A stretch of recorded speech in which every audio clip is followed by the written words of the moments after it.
राजनीतिक दलों के नेता और पत्रकार साथियों, नोटबंदी के बारे में नवंबर 2016 से लेकर आज तक सदन के अंदर, सदन के बाहर, देश के अंदर और देश से बाहर बहुत चर्चा हुई।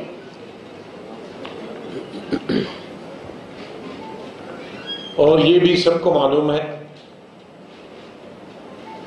कि नोटबंदी से देश को कितना नुकसान हुआ,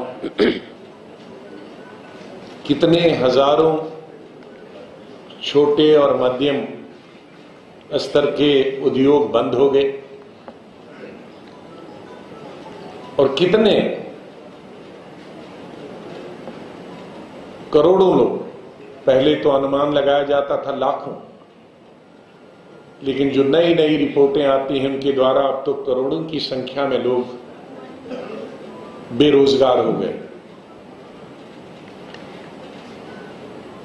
और कितने लोग लाइनों में कई कई हफ्ते खड़े होकर, छोटे बच्चे, औरतें, मर्द, बूढ़े, वो अपनी जान उन्होंने दी और जीडीपी को कितना नुकसान हो। तो कुल मिला के अगर हम कहेंगे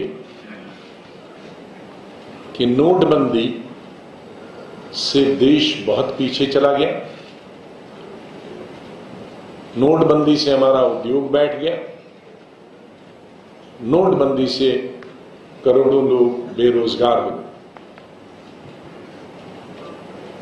लेकिन वो नोटबंदी था क्या? हमें आज तक सिर्फ मालूम था कि एक किस्म के नोट बंद हो गए और दूसरी किस्म के नोट मार्केट में आ गए। चर्चा बहुत हो रही थी उन दिनों भी कि इसका लाभ रूलिंग पार्टी को हुआ, ये रूलिंग पार्टी के लिए नोटबंदी बनाई गई थी, लेकिन अपने पास सबूत नहीं था देखने के लिए।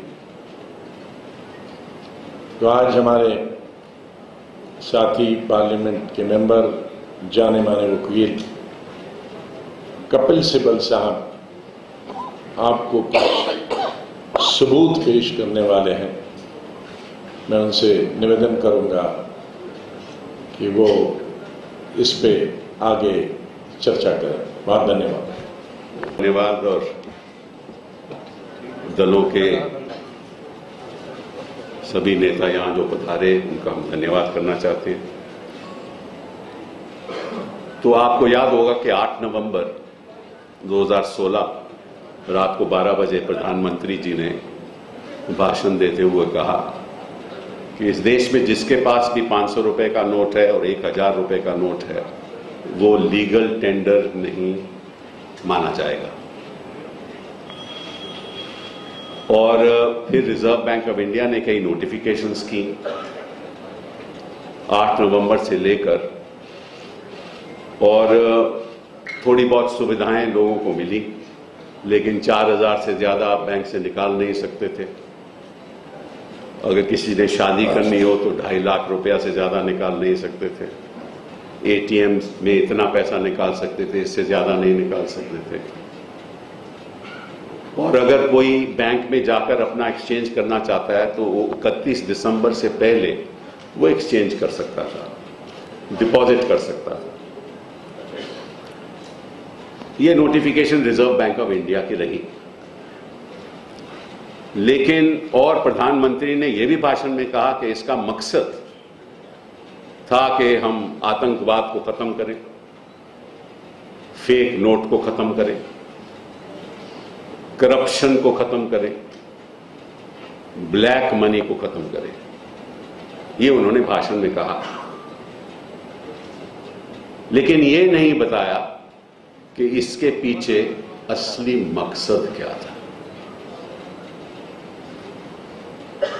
और आपको मैं आज एक टेप दिखाने वाला हूं जिसमें से साफ जाहिर होगा कि मकसद कुछ और था और भाषण कुछ और। एज यूजुअल गरीब आदमी को लूटा, कुछ चौकीदारों ने देश से गद्दारी की और आम आदमी की जेब से पैसा छीन लिया। इसमें कई लोगों का योगदान था।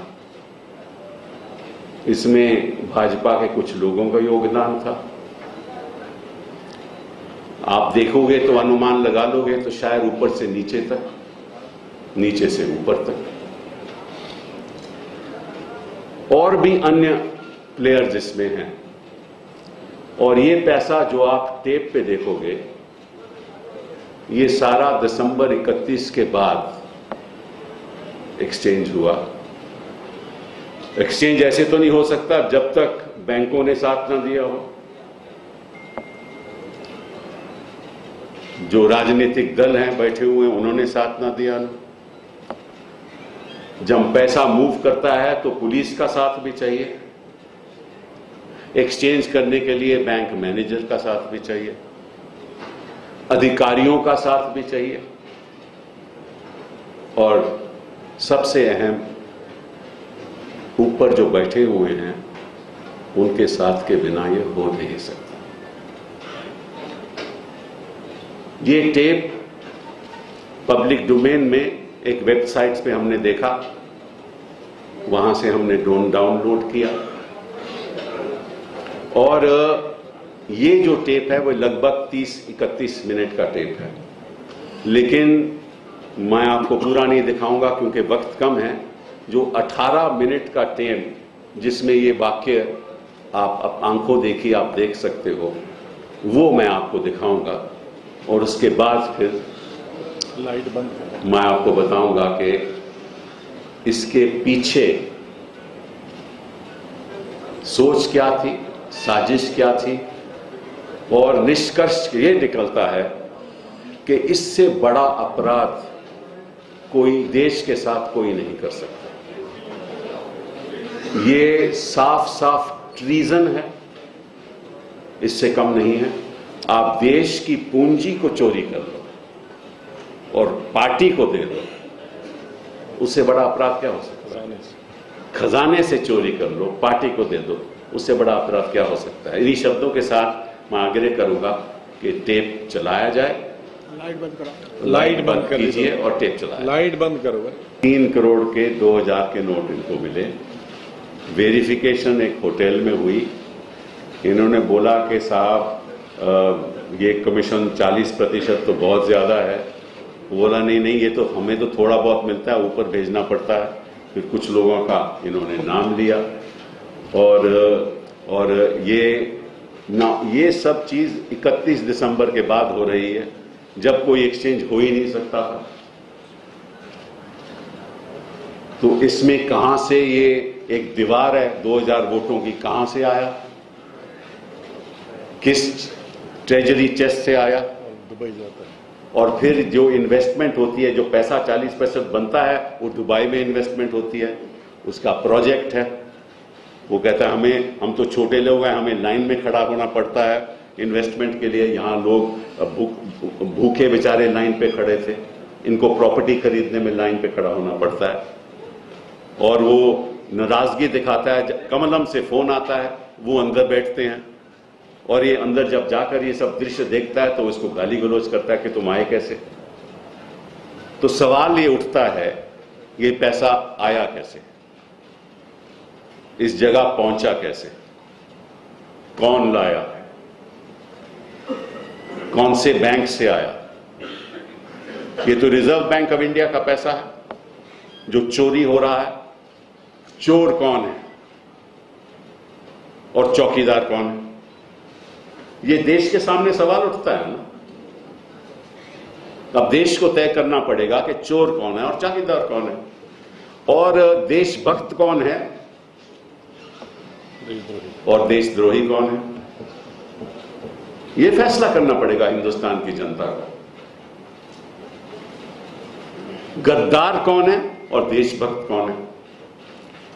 और मुझे नहीं मालूम, अगर ये एक जगह अहमदाबाद में हो सकता है तो ऐसा कई जगह भी हुआ होगा। अब ये कौन जांच करेगा? चौकीदार तो इसकी जांच नहीं करेगा। कौन पकड़ेगा इन लोगों को? क्योंकि मैं समझता हूं कि कानून में कोई ऐसा प्रावधान नहीं है। ये ऐसा एक देशद्रोह का काम है जिससे लाइफ सेंटेंस भी कम है, उम्र कैद भी कम है, कि जनता का पैसा आप अपनी जेब में डाल लो, उनको लाइन में खड़ा कर दो, उनका सच्ची कमाई का पैसा आप फ्रीज कर दो, उनको खर्च नहीं करने दो और आप 40% खा जाओ।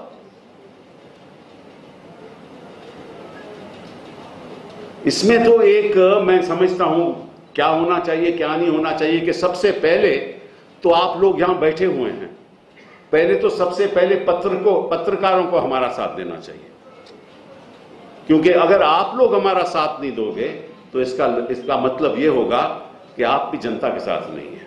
तो साथ है मालिक। मैं आपकी बात नहीं कर रहा, आप तो हैं, मैं आपके मालिकों की बात कर रहा हूं। तो ये एक ऐसा खुलासा है जो कोई भी आम जन है उससे चौकन्ना रह जाएगा कि ये हुआ कैसे, हमारे पैसे आपके पास कैसे पहुंचे, आपने कैसे चोरी किए, और ये घर घर तक पहुंचना चाहिए ताकि देश को पता चले कि ये पिछले 5 साल में हो क्या रहा था। तो ये चंद बातें मैं आपके सामने रखना चाहता था जो मैं देखिए ऐसा है, ये हमें तो मालूम नहीं, ये तो इन्वेस्टिगेशन बताएगी, क्योंकि मुझे तो मालूम नहीं, हमने तो डाउनलोड किया है। एक साइट है, एक वेबसाइट है, वहां से मिला। ये वेबसाइट है, I think it is try colour news national network. Sorry?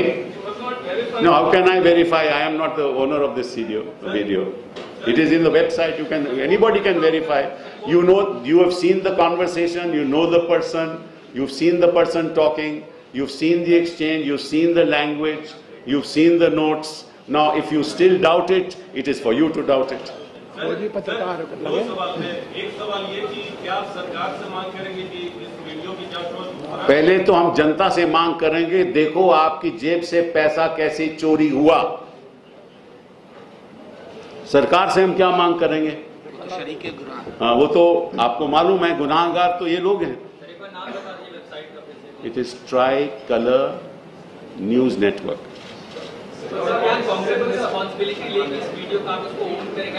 How can I own it? TNN.world. TNN.world. नहीं, इसमें देखिए, इसमें ऑथेंटिसिटी की क्या बात है? आपको एक दृश्य दिखा रहे हैं, अब हम क्या ऑथेंटिसिटी करेंगे इसकी? एक ट्रांजैक्शन है, ये पैसे कैसे हुए, दिसंबर 31 के बाद कैसे किसके पास पहुंचे, ठीक है ना? या तो एक थिएटर है या सच्चाई है। लोग जज करेंगे। अब जांच तो वक्त निकल गया, सरकार बदलेगी, जांच हम करेंगे। Which says 40% goes to, the date is probably January, February. The reason is that the magazine that is shown there and the newspaper that is shown there gives the date. Sir, जो video अभी आपने दिखाया है उसमें शुरुआत में ये बताया गया कि इसकी जिम्मेदारी हम नहीं लेते, जो बनाया वो भी जिम्मेदारी नहीं। ठीक है, ठीक है यार, आप मत मानो, मैंने तो आपको एक चीज दिखा दी, आप मत मानो, तो जनता को हम दिखाएंगे। आप विश्वास नहीं करते, मत करिए।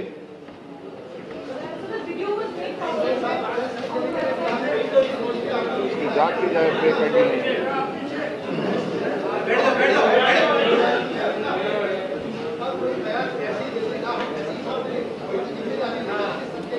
आप करिए, जांच करिए, आप खुद करिए। मोदी पत्रकार होगा।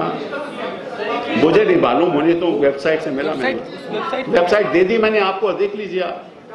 इस तरीके की वीडियो जो सोशल नेटवर्किंग साइट्स पे है काफी सारी मिल जाती है, चाहे आपकी सरकार के खिलाफ क्यों ना ऐसी वीडियो। ठीक, क्या आप अब जिस तरीके से आप वीडियो दिखा रहे हैं, अब भाजपा भी इसी तरीके की वीडियो आपके खिलाफ दिखा देगी? दिखाए ना भैया, मैं कौन सा रोक रहा हूं, दिखाए।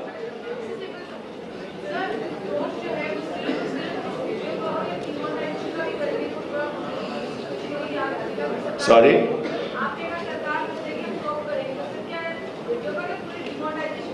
पूरा पूरा पूरा, इससे बड़ा तो हिंदुस्तान के इतिहास में स्कैम ही नहीं हुआ, इसके बड़ा घोटाला हुआ ही नहीं सिंस इंडिपेंडेंट इंडिया। इस तरह की खबरें देखने के लिए आप हमारे चैनल को लाइक करके सब्सक्राइब करें और नोटिफिकेशन बेल ऑन कीजिए।